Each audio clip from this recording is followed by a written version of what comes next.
And welcome to the Hospital for Special Surgery Coaches Chat, our HSS Coaches Chat, as you know and love it. And I am Coach Annick with the New York Roadrunners.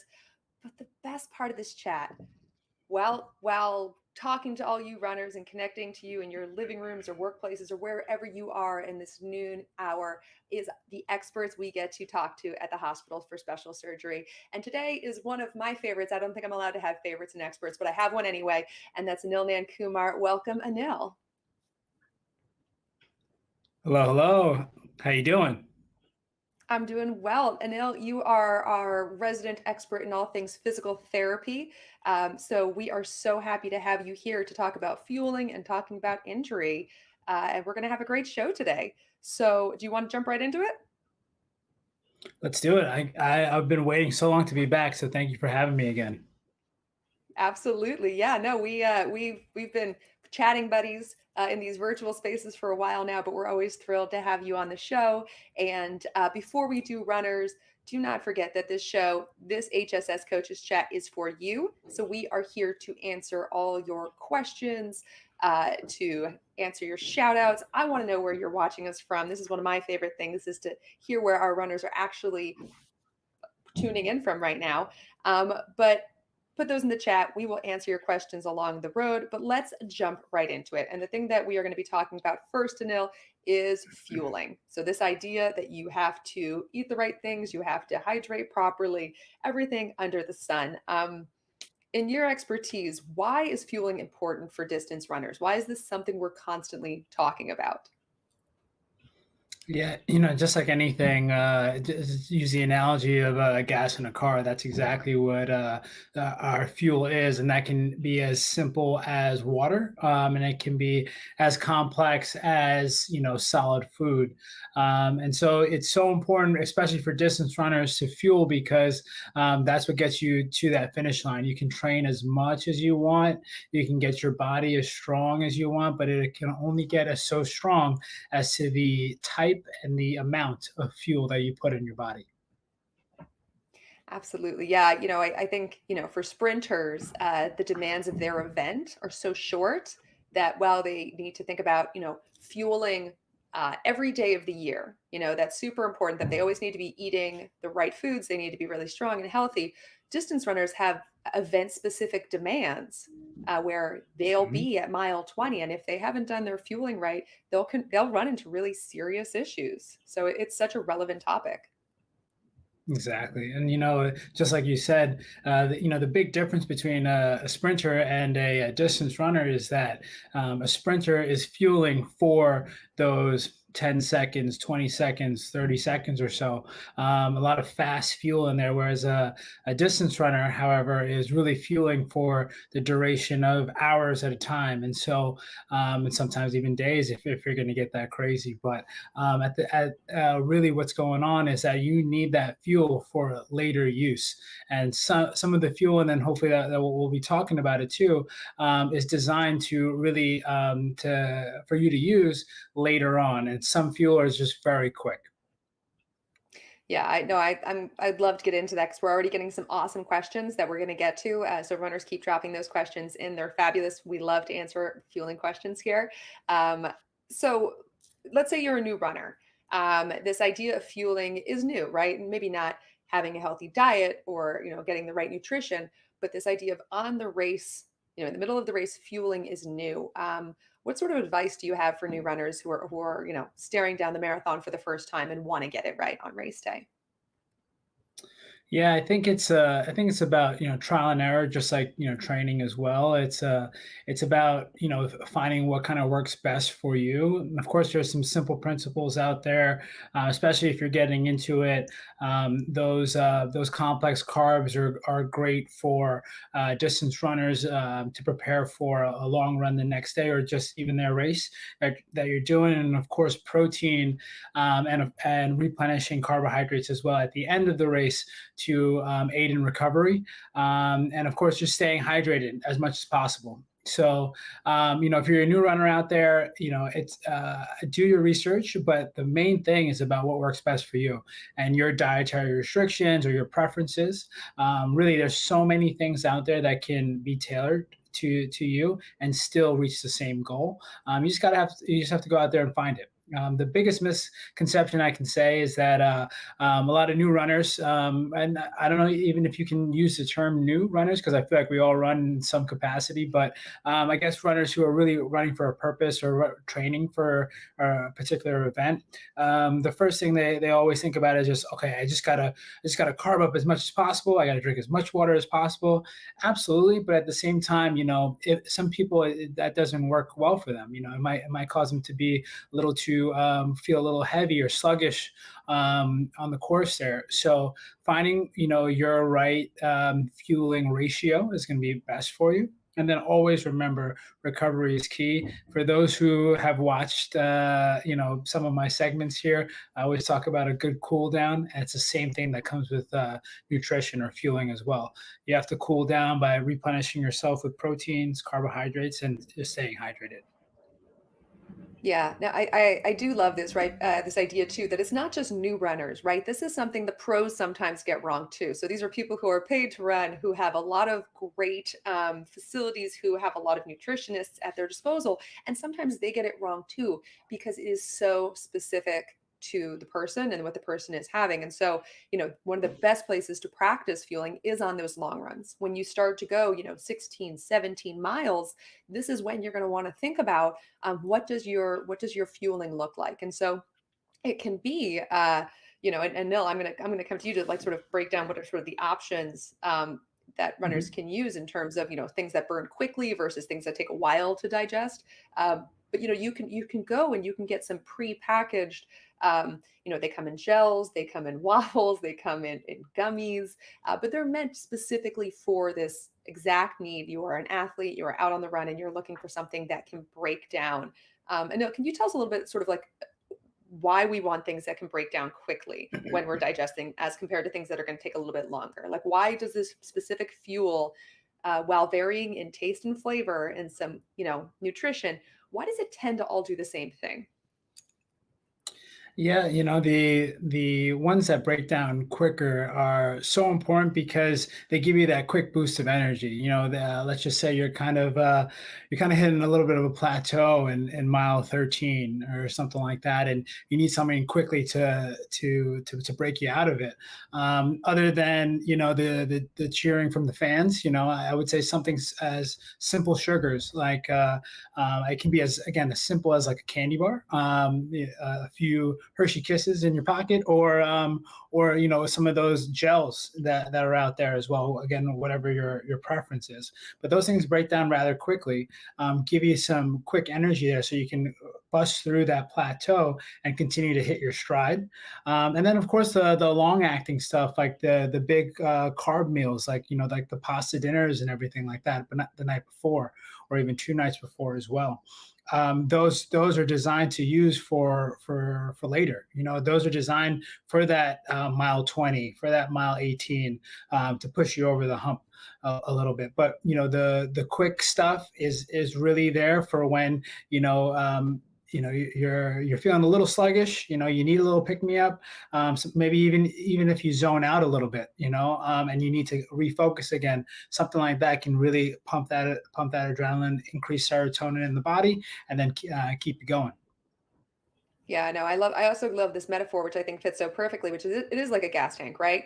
And so, you're talking about that carbo loading. You can really top off the gas tank before the race, within reason. We're not trying to make ourselves Mhm. ill from carbo loading, but within some reason, you Sure. can you can top off a little bit of the gas tank, and then in the race, it'll start to get on empty, and over time. And what you really want to do is not be on empty when you take fuel, because it does take your body some time to process it. So you do want to be thinking, every brand has a slightly different recommendation. So you can just literally turn over the back of your package and it says when you should take it and how you should take it. Typically, you take it with water and not a sports drink like Gatorade, because that's almost like a double up. Something that like a Gatorade has some of that fuel in it. So you can actually feel sort of sloshy in your stomach. You might not feel that great if you do too much fueling. And I think it speaks to a question we have, which is from Regina. Regina's saying, I do not eat any gels, only drink during my marathons, but I'm exhausted by mile 16. Would energy gels help at all? So, Anil, What do you think about this? What does it feel like to get energy, to get fueling right? And what does it feel like to get fueling wrong? And how would you answer, Regina? Yeah, so exactly that question there is about finding your preference, and some people just can't stomach the gels. To be honest, like for me, I just can't. It's not. At times it's worked well for me, and but for the majority of the time, it just doesn't sit well while I'm running. So I've found that just having it might sound silly, but just having a few sticks of gum on me kind of help. The little sugar that's in there helps me to refuel a little bit. Again, you can find your personal preference, but what it does sound like is that you are staying hydrated, yes, during your runs, but you still need that extra little bit of nutrition some way somehow. So maybe in the your water that you're drinking, maybe you add a little bit of electrolytes to it or a little bit of supplements to it if you can't stomach the gels. Yeah, no, I'm right there with you. I used to have Smarties for my long runs. This was okay. I Yeah, was there I you was a go. little bit younger. I There was a you little go. bit younger in these days, and maybe a little bit more broken these days. But I would actually like have like old Halloween candy, and I would just like Yeah. chuck Smarties. And at mile 15, I'd be like, "This is delicious." Um, I think there's more nuanced nutrition that we can access these days. But yeah, I think for me, you can either do the gels or you can do gummies or even like things that feel more like real food. That maybe is like sort of bread bars or waffles. It's all about what you can digest, which is why we can't say hard and fast this is absolutely what you have to use. But we can say hard and fast you should be thinking about what the energy demands of a marathon and how you have to meet the demands of that marathon. You just can't say, I'm going to be out there for 5 hours and I don't eat for 5 hours typically. You have to say, I'm out there for 5 hours and my body is doing 5 hours of work. And it probably around 45 minutes in needs to start thinking about what am I taking with me to meet the demand so I'm not on empty. And when you hit the wall, when you bonk, this is the metaphorical wall that meets you at mile 20. It's often because your energy demands have been you're in the red zone, and at that point it's really hard to play catch up. It's hard to say, okay, well now I need to take some fuel. It's like a little too late in that game, and your body starts to go into energy depletion, and you feel like a piano fell on you, a ton of bricks. Pick your metaphor. We've all been there. It's a dark place to be. So you want to think about this, Yeah. maybe adding some of that fuel into your diet. Exactly, and I think it's time for our favorite segment, Anil's analogies. And Yeah. so just thinking about the whole fueling concept. For those who are a big fan of the Fast and the Furious franchise, as myself, again, if you're racing cars, just like you're racing your body, you're fueling yourself up with good quality gas, right, or good quality nutrition. But at the same time, when you're struggling, you need a little boost, you're going to hit that Nas tank in the Fast and Furious car there. Same thing with those quick acting gels or sugars or whatever you're going to do. Just got to find whatever works best for you. I'm really sorry. I needed to say that analogy. It was on my brain the last 5 minutes. I'm just trying to think about how I can support you. I'll be the Paul Walker to your Vin Diesel, whatever There you you go. need in this It's chat. it's We're all gonna we're it's gonna all get about through it here. family. It's It's all awesome. about I was family. literally like, can we talk about Yeah. family? But I think that's so important, Yes. right? Like we think of our bodies as we don't think of them as machines, but in this instance, they really are, and they actually need the appropriate fuel source to be successful. They need that whatever the long, slow burn fuel, fast burn fuel. And you have to try it out and see what works for you. And when it feels good, there's not like a magical moment. You don't start, there's not a cloud that comes and carries you across the finish line. It really just feels like you're firing on all cylinders. So you can continue to run. You might even, bless your soul, be able to pick up the pace at mile 20. Right? That's when your fueling is working. You're meeting the demands of the event. Hmm. And if you don't, it's like it is what it is. It's not. It's Yeah. you get your badge. I hit the wall. It's like on your denim jacket, your marathoner jacket, you get to stitch that patch on that says "I hit the wall," and you join the club with all of us. So that happens too. All right, let's actually get to shout outs and questions. I'm just gonna share some shout outs with you, Anil. Let's see who we have here. Mercedes says hello from Queens, New York. Been practicing fueling on my long runs. We have Jeffrey who says, hello, New York Roadrunners. Hello. Jackson says, hello from Ohio. Susan from Vero Beach, Florida. Suzette from Sunrise, Florida. People are just making me sad about this beautiful weather they've got. Yun says, I can't wait for big race day on November 7th, running in person with other runners. I know we're all excited about that. And it's the first time they're running the TCS New York City Marathon. So welcome. Aaron says, hello from Maryland, my first marathon. So if this is your first marathon, this is the chat for you. You are in the right place. Edgar says, hello from East Harlem. And then Lucy says, just because it burns doesn't mean you're going to die. Gotta get up and try. My motto for the 3rd New York City Marathon, thanks to Pink. I think Lucy can come do the music for our show next time. She's got excellent choices. All right. And then Regina saying that they use candy corn, which is like sugar town, right? Like candy corn can work too, if that's what you can digest. All right. And so let's do 2 questions here, and then we'll hop into some conversation about injury.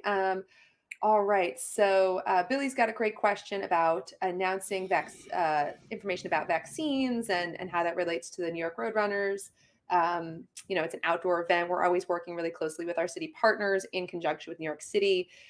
This is one of, the honor to get to run in New York City. And one of the challenges is also making sure we are safe in a very large metropolitan area. So there's more information coming out in September regarding health and safety protocol, Billy. So keep your eye on your mailbox, your not physical mailbox, your email, for more information about that. And then Ruby says, hi. One question I have to ask. I had one injury in March, so I was off from running, and now I started running. I feel like when I run, I feel like throwing up after 1 mile. So I stop and walk a little bit. I know I'm already not at my pace. It's too slow. So this is about a runner who is not feeling great returning to running. I think this is actually a really good segue into our segment. So what would you tell Ruby, who is struggling to come back after injury and it's not going well? Yeah, your thoughts. when you're coming back thoughts. yeah. Well, when you're coming back from injury, you never really know what's going to happen. Of course, if you're having some kind of orthopedic or physical injury, the response is almost like, oh, I kind of feel it again, or maybe I might feel something else as I'm, coming back, or the first mile is good, but after the first mile, I start to feel my hip again, or this and that. But feeling physically ill just like that, or feeling like, you're nauseous, got to throw up, or whatever the case may be. Again, that directly relates to proper fueling. And when you are training and then you take a hiatus from training, whether it's from injury or just something else, you may return back to training, but you may not have the same fuel demands as you once had, and so you maybe need more, maybe need less, maybe need different types of fuel. So again, that to me is thinking.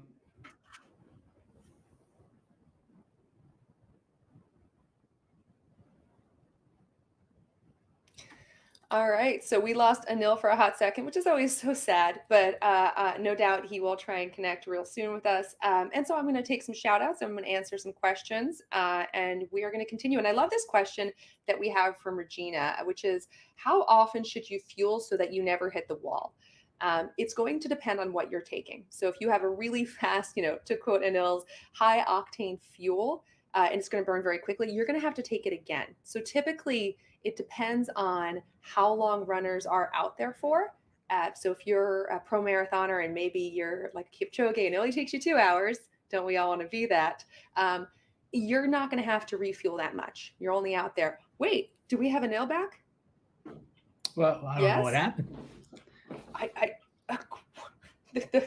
Who knows? Well, we're happy to have you back. Well, thank you. I don't know how much you heard from that answer. I thought it was pretty good, though. I thought it was a great answer. But yeah, so no, why don't you tell us a little bit about like meeting? I think we lost you at the demands of the energy. So like you're coming back from injury and you aren't meeting the demands of what's happening. So pick up from there. Yeah, so basically, when you're coming back from injury, your physical demands can change, as well as your nutritional demands can change too. So, that's where you have to kind of almost, I would say, like for layman's terms, start from scratch again, when you have to find out kind of what is your best fuel. So it could be a different amount that you're usually used to doing, or a different type of fuel. And so, having that nauseous feeling can directly be related to direct nutrition and fueling, but also just thinking about, oh, I'm not ready to tackle this mile because I'm recovering from a knee injury. It's taking more muscular demand, and therefore everything else has to work harder. Therefore, my digestive system has to work harder. I'm not getting enough oxygen to my muscles, or oxygen to my brain, or oxygen to my digestive system, and therefore I feel like throwing up. So again, it's like you just kind of have to start very slow again, and ramp yourself back up. But you should definitely get there. Yeah, no, I think that's a great way. And then just to tie a bow on my question to Georgina, it really depends on how often you have to fuel, and the two factors you have to take into account are how long you're going to be out there, and what sort of fuel you are ingesting. And so if you are ingesting, for example, like you had a I don't know, like a lot of sugar, that could last you for a bit of time. If you had something just really small, it's going to last you a short amount of time. But if you do go with the market, the marketplace of fueling options, it'll tell you. And so I'd recommend getting a couple different kinds, trying them out on your long runs, and seeing what really feels best for you. So, all right, let's jump into marathon training. And we know that running, we love marathon running. You get really strong. You find yourself able to cover a lot of distance and get really, really fit. But there's also an impact on the body. Running is a sport where you put one leg in front of the other for many hours. And so overuse injuries can occur. So the question I have for you, Anil, is what is the best way to stay injury free over the course of your training? Yeah, I think first and foremost, it's I think we all have deficits, and just from being a PT for many years, is I've found that really anyone and everyone has some deficits somewhere, but it's about finding it, and learning the right ways to be aware of it and how to improve upon it. So for instance, for all my runners, they always have to be able to demonstrate even weight through both legs in any exercise that we do. So, for instance, like if you're in a rehab protocol and you're doing squats, or you're doing even side steps, monster walks, all kinds of things, having even weight through both legs is a good precursor to being able to transition your weight appropriately from one leg to the next during a running stride. Similarly, being able to move into single leg activities, even the single leg balance, and being able to hold that very well. So basically, things that should be, that you should look out for while you're training is either A, if you already know that you have an injury or a sensitivity or something in your body, and then maybe getting checked out by a sports PT just to get yourself on the right track. B is to just follow a simple mindset of good cross training, and whatever you do, making sure that you are staying with good form, even weight through both legs, and then transitioning to symmetry in single legged activities. It's a very tough question to answer because, again, like, these types of things are so specific to each individual. But really, if in your training to stay injury free, fuel the right way, know your deficits, and know the right ways to either combat those deficits, or appropriately, compensate in an appropriate way, so that way you don't have pain while you're running. Yeah, I think you framed it really well. It is about how your body is responding to the load that you're putting it under, the volume and the repetition of the running that you're putting it under. And I love this too, because it talks, you're talking not about just what happens when things go wrong. You're talking about this forward thinking mindset. And so as a coach, it's like Runners, we do not want you to get injured. And so it's not just sitting around waiting for injury to happen. It is being proactive. And one of the ways you can do that is through cross training and strength training. So that leads us into one of our questions we have today, Anil, which is, can you talk a little bit about the difference between cross training versus strength training, why you might have these in your toolbox as a runner, and how they can help runners during their own training cycle? Yeah. So cross training is in layman's terms, it's about working the same muscles or the same types of demand in different ways. So, for instance, if you're a distance runner, a good cross training activity you can do is swimming. Right, great cardiovascular demand. You have to be able to sequence your legs and arms and core in the proper stride going through the water. Same thing with biking. Again, a great distance cardiovascular demand. You can really test yourself going up and down hills, less demand on your joints as it is less pounding through that. Those would be my cross training types of analogies. But and then strength training would really simply be breaking down body movements and getting stronger within those movements. And what I mean by that is, squats, deadlifts, if you want to throw that in there, even bench press, step up, step downs, different movements that we do on a daily basis that requires strength in order for us to function. Because then if you can function well with those basic types of movements, it can directly correlate to proper running performance and also decreasing risk of injury. Yeah, I think we started talking about this and our chat sort of blew up, which I love. So I'm gonna pause this here and just turn to some of the questions. Anil, this is from Kinga. Can you name a few sample strength exercises for even weight? Yeah, so a simple squat, or I like to do a chair squat, meaning that you just have a chair behind you as you squat into it. The reason why I like that one is because you can really, without being too crazy, I like to tell my patients it's a good cue, but you can really taste the chair, okay? Meaning that you can come down to the chair, touch it, feel it with your buttocks, okay, and just see if one side hits before the other side. Okay, so that's a good example of just even weight through both sides. Before any of my athletes return to run, they have to demonstrate symmetrical squatting, or else we have to work on that. Other examples. Really anything that has to do with both feet on the ground and movement, even like a jump. Okay, so if you can land properly with both feet, when you jump up in the air and land, and you hear a 1-2, that means you're not landing evenly. You should land nice and smooth.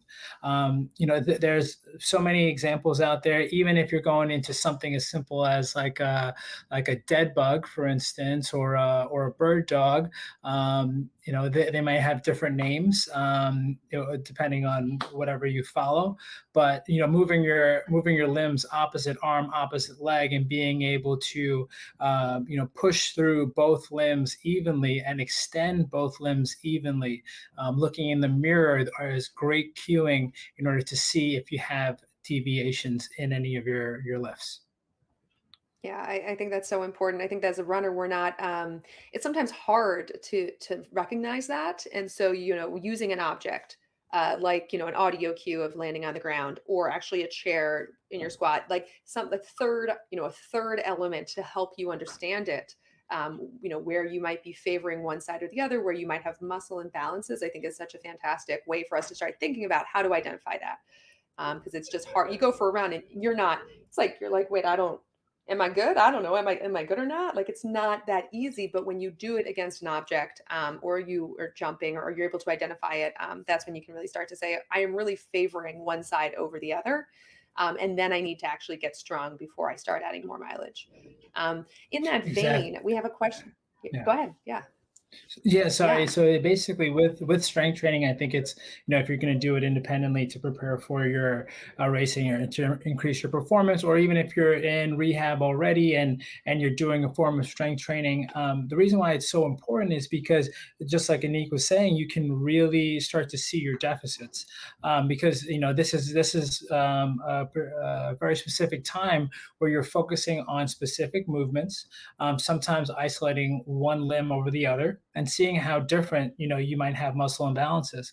And a lot of times, a lot of my runners are like, wow, I didn't even notice that I walk like this, or I squat like this, or everything feels good when I run. I don't understand. And then what I tell people is that when you're running, you are jumping from one leg to the next, but using a lot of other factors. You're using a lot of momentum, you're using compensatory muscles to make up for some deviation here or there. So yeah, you can do your sport, your activity, without an issue.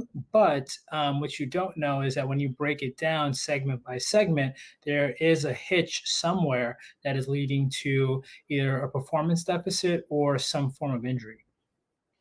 Yeah, I think that, I love talking about this because it's one of those things, like, just because you can execute today the distance that you want to go and the way you want to go, it doesn't always mean that you have perfect form today, or you have perfect mobility, or you've just got adequate mobility. Like, there might be something coming down the line that you need to be aware of. In that vein, we have a question. Would you recommend having your gait checked regarding preventing injuries and when you have an injury? So tell us a little bit about when you might seek secondary help and actually get someone, involved who will help identify some of these issues you're talking about. Well, first and foremost, I think anyone can get their gait analyzed by an expert to just see what's going on. Again, there's deficits all over the place. You can really pick things apart. I always say, as physical therapists, we're kind of cursed with this superpower of like observing movement. And so, if you're in a public place, I'm always watching people walk and cringing all the time. But again, you may be symptomatic, you may not be symptomatic. So I always advocate for, if you're in a training program, the bare minimum starts with how you walk. How you walk can really have a telltale sign of how you move in other things. I start every evaluation that I do with the patient from neck down to toe on how they walk, because you can really see, all right, I have a deficit in my shoulder, I have a deficit in my hip, and stuff like that. And then when you only extrapolate that to harder tasks, you can then see where those specific muscles that happen. And so, in terms of getting that stuff analyzed, you can always reach out to your trusted professional, and then you can then move that into a more running gait analysis. Of course, it's a little bit different mechanics wise, but from there, it's a great way to prevent any injury or to identify a deficit, and then you really work hard to then increase your performance. Yeah, it's really having that full awareness of the holistic athlete. As runners, we're like, running is just a waist down activity. And it might be, how you, that's just not true. There's so much about your core. We can debate where our core starts and ends, and be here all day for doing that. But it really is, it's a full body activity. And you have to have that full awareness to it. So I'm going to jump in the chat and get some of our chats and our shout outs and questions. Ruby is sharing more details about their training. They seem like they're super active, and they're still having that struggling to get running. And from a coach perspective, Ruby, it's hard to return to running. So even if you're doing strength classes 4 times a week, the running does take time to build up slowly, especially coming back from injury. Just be kind to yourself. You're telling me it's 91 degrees out there. That is hot. Your body is under a lot of, it's really working to regulate the temperature of your body and to get back into the running form. So being exceptionally kind, pacing yourself both physically and emotionally will be super important during this time. And definitely relying on that strength training, right? That's wonderful work to be doing. You can slowly increase the running, and hopefully, you'll get back to pace. But as I've been running for, I don't even, 25 years now. it takes a while, right? It can, if I took a big, we had another question about being away for 35 years. Jeffrey was saying, by the way, is there a problem if a runner comes back to action after being off for 35 years? Whether it's been 3 months or 35 years, you're going to have to learn how to run in your new body. So, Anil, can you talk to folks a little bit about their expectation settings? I think that's a key here. Is if you've had folks who have had injury, recent, long term, they've stepped away from the sport, they've come back to it. What expectations would you help them set so they can get back into the sport in a healthy way? Yeah, I think everyone can relate to this. I think the whole world can relate to this. But just let's use COVID for an example, right? There were so long where, for the most part, we had to change up our routine, and some of us were probably inactive, or just more inactive than usual. And then now jumping back into nicer weather, going back out there and running, going, trying to go back to a normal life or something like that, these injuries arise, so just like we're doing right now, every single person now, same thing with running. It doesn't matter if you were off for 35 years or, 35 days, it really has to do with kind of humbling yourself. Start off, a mile at a time, start off a half mile at a time, start off flat land, and then move on from there. Um, there really is no set way to start again or to ramp up again. But I always tell everyone is just please, it's just to humble yourself. Without using sophisticated technology like a anti-gravity treadmill like we have here at HSS. You can definitely try to go with just simple walking and then moving into a very light jog, just to kind of gain a little bit of mechanics back. All right. But really, it has to do with humbling yourself, starting out slow, restarting a fueling regimen too. So that way you can go without that excess fatigue, and then therefore not have a physical impairment. Yeah, I love how you frame this, because it's really learning to run in a new body, right? The humbling is so important because running so physical, but it's really emotional and mental too. And so if you think, what I did 35 years ago, or even for, me coming back from different injuries, what I did 6 months ago, if that's my expectation, it can be detrimental to getting myself back in shape. And so you've got to get your head in a place where you say, this is the body I have at this moment. I'm going to meet the needs of this body and slowly introduce sport back into my life in a way that makes sense. But having that humility is one of the biggest ways to actually integrate it well. Just All right. Yeah, Oh, yeah, just go like for it. anything No. else, just like strength training, or even increasing your mileage, everything has like a compounding effect, from one day to the next. And even your recovery days have a compounding effect from one day to the next. So that's the same thing too when you're inactive. Every day you're inactive, has a compounding effect onto the performance that you once had. So again, it's just continue to humble yourself and ramp back up again as appropriate. I love it. All right. So let's get into a couple shout outs. We have shout outs from folks who are running their eighth marathon.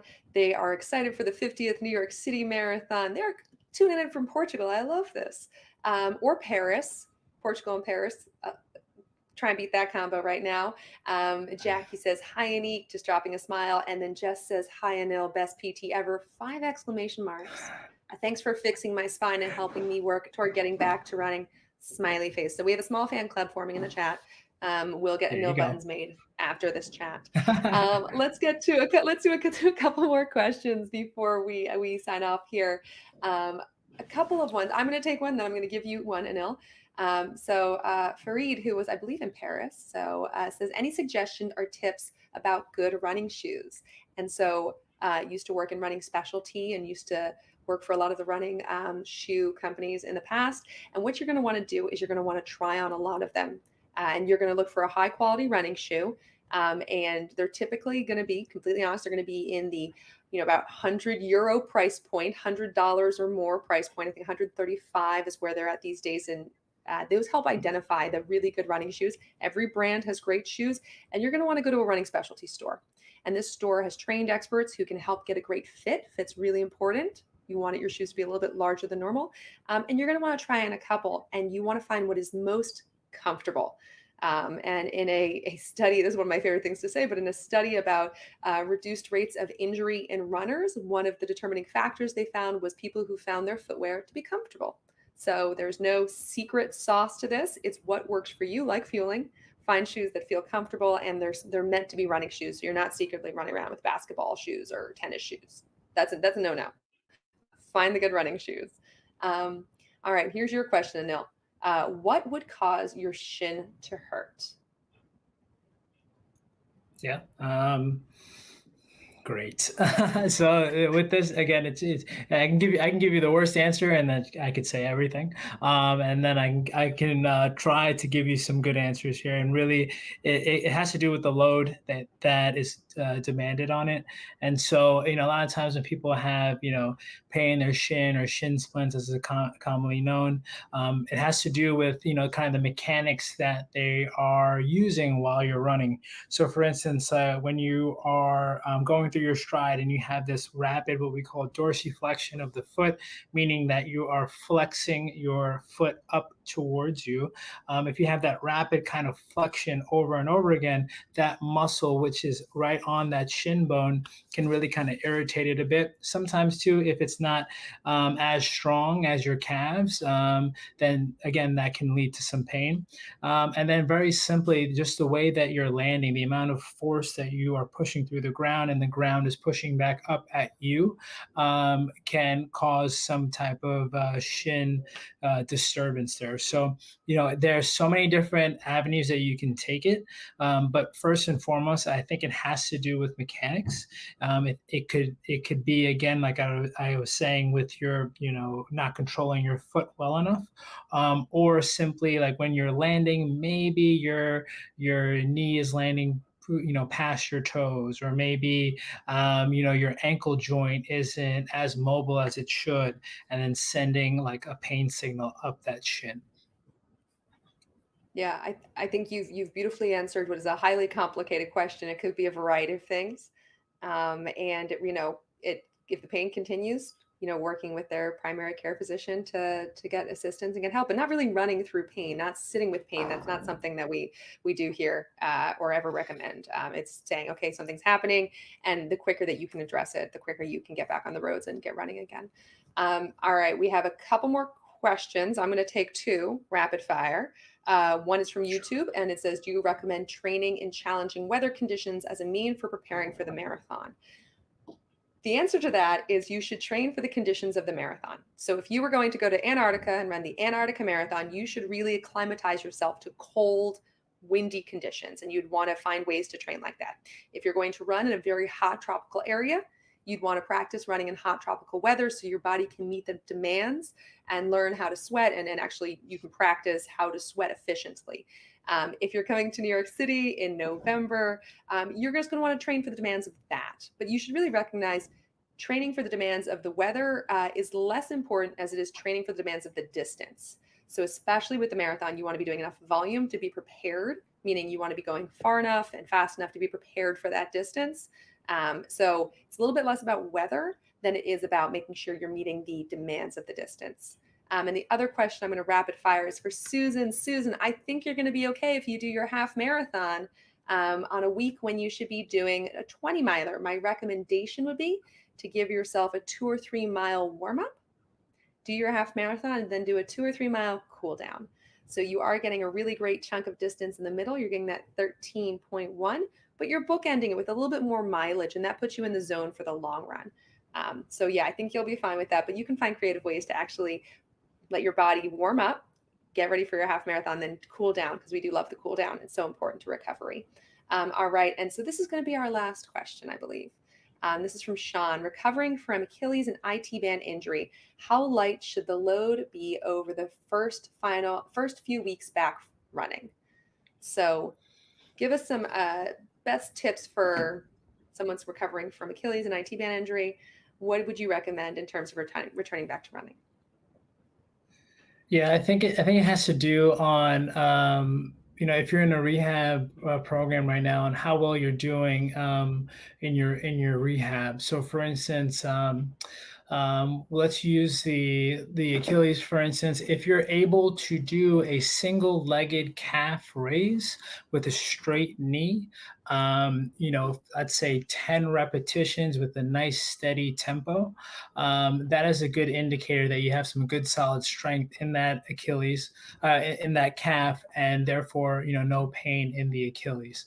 If you are able to, walk up and down hills without pain in that Achilles area, again, that's a good solid foundation that you're able to, get back to running. More so if you are doing your calf raises and bilaterally you see that you have good symmetry all the way up in your calf raise, again, that's a good indicator to get back to start to running. Now, speaking for IT band as well, that all has to do with a pain sense in the lateral thigh. As well as controlling good solid movement. So with that IT band, again, I'm looking for a good solid squat, even weight through both sides, making sure your knees don't cave inwards, and making sure that you land accordingly from one side. So again, there's so many different markers in order to get back to running with those two injuries in particular.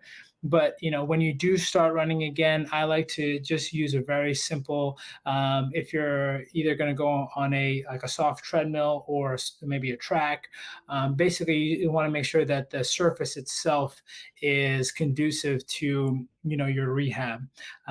Going out into the concrete jungle right now may not be the best thing because it's very unforgiving. But something, first of all, check the surface that you're running on. And then I like to go with just simple 30 seconds on, 30 seconds off. 30 seconds on, a minute off. Ramp up time-wise first before you even think about distance. Once you can hit a solid, I'd say about a 10-minute interval of just on and off, that can either equate to a minute on, a minute off, or 2 minutes on, a minute off, meaning walk and run. Then that's when you start to think about mileage now. So then, therefore, I'm going to run a mile without stopping. Then I'll take a little bit of a break and then ramp up, so on and so forth. I would foresee that things like hills, both going up and downhill, would be quite difficult for you in terms of, just returning back to running. So flat land would be best. I love bringing your expertise here because it's really not just a simple. It's not like you're good, go for it. It's really like you really have to be aware of how you're running, all the variability, take it into account. Be humble, have slow incremental buildups. I think that's so important. As the great Bruce Springsteen says, "We are born to run," but as a coach, Annick would add, "But you better be doing your maintenance work."